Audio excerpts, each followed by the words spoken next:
राधे राधे दोस्तों, मैं रंजना कालराज भक्ति चैनल से रंजना कालरा आपका अपने चैनल पर स्वागत करती हूँ। आज मैं आप सबके समक्ष श्रीमद् भगवद गीता का पाठ सुनाने वाली हूँ। श्रीमद् भगवद गीता का पाठ उच्चारण करते समय और श्रवण करते समय हम सबको ऐसी धारणा बनानी है कि हम ही अर्जुन हैं और श्री कृष्ण जी हमें ही उपदेश दे रहे हैं और इसका सरस सार समझने की कोशिश करनी है। तो चलिए फिर शुरू करते हैं। बोलो बांके बिहारी लाल की जय, सामरिया सेठ की जय। श्रीमद् भगवद गीता तीसरा अध्याय। अर्जुन ने कहा, हे दुष्ट जनों को दमन करने वाले श्री कृष्ण, यदि तू कर्म से ज्ञान को श्रेष्ठतर मानता है तो हे केशव, तू मुझको घोर कर्म में क्यों लगा रहा है? यदि तेरी सम्मति में कर्तव्य कर्म करने से ज्ञान कर्म त्याग अधिक अच्छा है तो तू मुझे उत्तेजना देकर कर्म करने के लिए क्यों प्रेरित कर रहा है? कर्म और ज्ञान की प्रशंसा की मिली-जुली बातों से तू मेरी बुद्धि को मानो मोह रहा है, उलझन में डाल रहा है। इसलिए वह एक निश्चय करके तुम कहो जिससे मैं कल्याण को प्राप्त कर पाऊँ। श्री भगवान ने कहा, हे अपने मन के संदेह को ना छिपाने वाले निष्पाप अर्जुन, सरल निष्कपट भक्त, इस लोक में दो प्रकार की मोक्ष मार्ग की धारणा मैंने प्राचीन काल में कही थी। पहले मैंने दो प्रकार का मोक्ष मार्ग का निश्चय इस लोक में लोगों को बताया था। उनमें से सांख्यों की ज्ञान से और योगियों की कर्म योग से धारणा बताई। निष्ठा निश्चय को धारणा को कहा करते हैं। अंतःकरण को शुद्ध करके आत्मा परमात्मा के स्वरूप को चिंतन मनन और निश्चय करते हुए ब्रह्म में लीन हो जाना ज्ञान योगियों की निष्ठा है। और अपने सब कर्तव्य समभाव से निष्कामता से करते हुए तथा परमेश्वर की पतित पावनी भक्ति से परमात्मा में लीनता लाभ करना कर्म योगियों की निष्ठा है। पहले तो एक ही उद्देश्य को पहुंचने के ये दो मार्ग थे जो अधिकारी को देखकर बताए जाते थे, परंतु काल के फेर से पीछे ये दोनों मत माने जाने लगे, जिससे अनेक विद्वान ज्ञानवाद में उलझकर कर्मयोग की निंदा करने लग गए थे। वे स्वाभाविक और नियत कर्मों के करने में पाप और बंध की व्यर्थ कल्पना किया करते थे और कर्तव्य कर्म को त्याग देने का उपदेश देने लग जाते थे। ऐसे कोरे ज्ञानवाद की असारता को श्री महाराज ने अगले श्लोक में स्पष्ट शब्दों में दर्शाया है। कर्मों को करना आरंभ ना करने से मनुष्य निष्कर्मणता को नहीं अनुभव करता। कर्म ना करने से ज्ञान प्राप्त नहीं होता और न केवल त्याग करने से ही मनुष्य सिद्धि को प्राप्त करता है। कर्तव्य कर्मों को ना करने से मनुष्य को ज्ञान प्राप्त नहीं हो सकता। नियत कर्तव्यों के पालन करने के पश्चात ही मनुष्य के अनुभव तथा ज्ञान की वृद्धि होती है। चिंतन और मनन आदि भी तो मानस कर्म ही हैं। मानसिक और शारीरिक क्रिया किए बिना ज्ञान का होना असंभव है। कर्महीन जन सन्यासी भी नहीं हो सकता। सर्वोत्तम संन्यास तो निष्काम कर्ममय कर्म योग है और अपने आप तक को श्री भगवान की शरण में समर्पण करना है। कर्मों का करना क्रिया की प्रवृत्ति मनुष्य में स्वभाव से है। क्रिया का होते रहना सृष्टि का स्वभाव सिद्ध नियम है। इसलिए निश्चय से कोई मनुष्य एक क्षण भर भी कर्म किए बिना नहीं रहता, क्योंकि प्रकृति से उत्पन्न हुए सत्व रज तम गुणों से विवशता पूर्वक वह सब से कर्म कराए जाते हैं।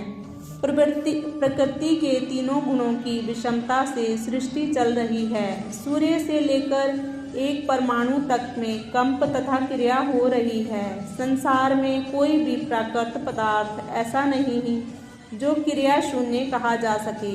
सब वस्तुओं के सब परमाणु बड़े तीव्र वेग से निरंतर दौड़ते रहते हैं। परमाणु के अपने स्वरूप में भी दो भाग हैं, एक तमोगुण और दूसरा रजोगुण। उसके तमोगुण रूपी भाग के चहुं ओर उसके रजोगुण के कण अत्यंत तीव्र गति से निरंतर चक्कर लगाते रहते हैं। ऐसे ही कल्पनातीत क्रियायुक्त परमाणु पुंजों के संयोग और विकास का परिणाम पंच महाभूत है।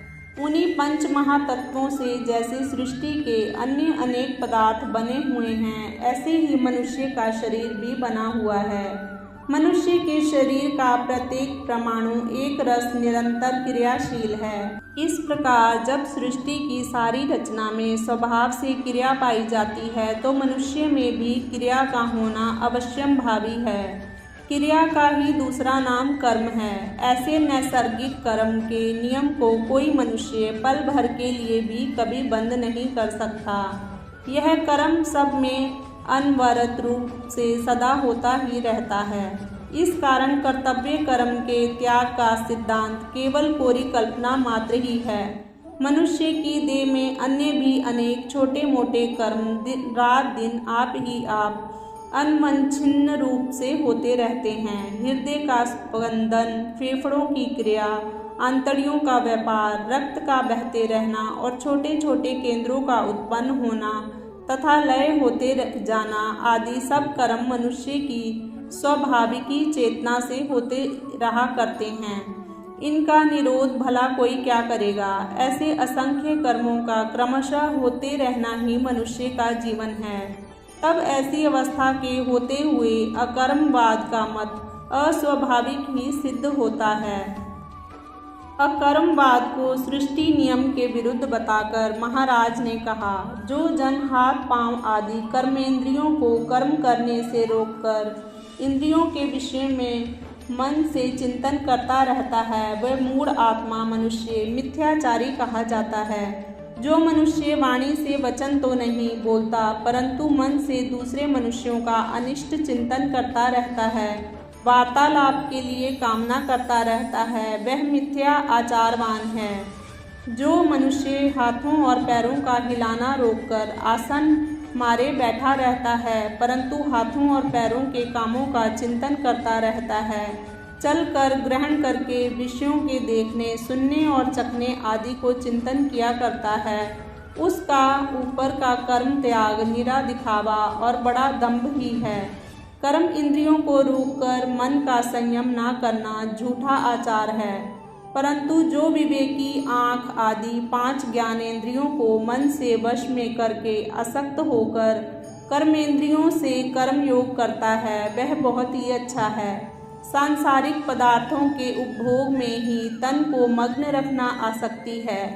ऐसी आसक्ति का ना होना ही आसक्तता है। हे अर्जुन, तू नियत आवश्यक कर्म कर। निश्चय से ना करने से कर्म करना बहुत उत्तम है, और कर्म ना करने से तेरे शरीर का व्यवहार भी नहीं चल सकता।